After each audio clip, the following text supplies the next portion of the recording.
it's kind of like, I don't know. I think it's good in a way. Yeah. Because it's like, it makes you tougher, it makes you more resilient. Yeah. And That's what I mean by the good and the bad. It's usually always a combination of the two, right? Yeah. Because you're right, as things grow, it's got to become more professionalized, right? Because it's got all the benefits of order, fairness, all of that. But then as things become more sterile in that sense, you lose a little bit of that humanity and romanticism. the rawness of it. Yeah. The realness. You don't have people from the schools rushing the mats now after the results, right? I mean, back in the day, I was gangland. Guys were getting, referees getting punched, in Brazil, and like grainy footage you could still find on YouTube, right?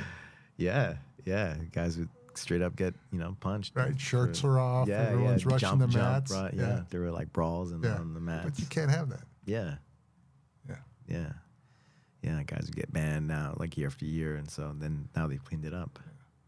It's good. It's good because you can have like little kids now competing. You can have, all ages. At this last Europeans, I saw a lot of like the IBGF on their Instagram where they were interviewing like normal people. Like, I'm a mechanic or I'm a attorney, and I'm here at the Europeans. I've been training for 8 years, and just telling their story a little bit, like the realness of it. Yeah. And it's amazing. Yeah. It's cool. It is amazing. And that's the jiu-jitsu culture today.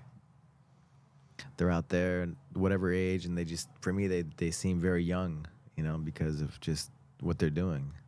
They're like kids, right? Yeah. All these guys, all these people. When you see little kids competing now, it's amazing, their skill level. I mean, their level of jiu-jitsu is so sophisticated. Mm-hmm. It's so complex.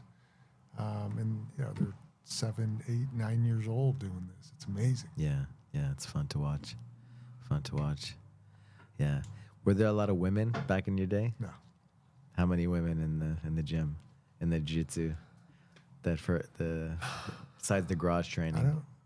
When I think back to Hegan Machado's school, I can't remember one. The only woman I can remember was a black belt from Brazil who came as an instructor, and I forget her name. Is it Leka Vieira? Might be. Yeah. She had short hair. I don't remember. And then I think Felicia, yeah. That was later on. That was late. I don't remember when I late first met her, but it was very uncommon. Yeah, it was, back then it was the Brazilians, the family members, and then ancillary Brazilian. The friends of the family. Yeah.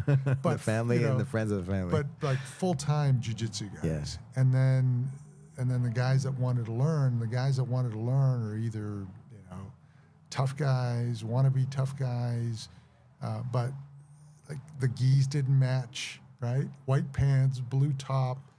Half the guys didn't wash their gi except maybe once every couple of weeks, right? It was just, if you had a gi, that was good. I remember my first gi, my friend who was teaching us, Ernie, he knew a guy who could order Brazilian jiu-jitsu gis from That was another Brazil, thing, right? Yeah. Yeah. And, there was no like... Knew a guy who knew a guy who knew a guy that to bring some gis back from Brazil. There was no like, A3, A2 long.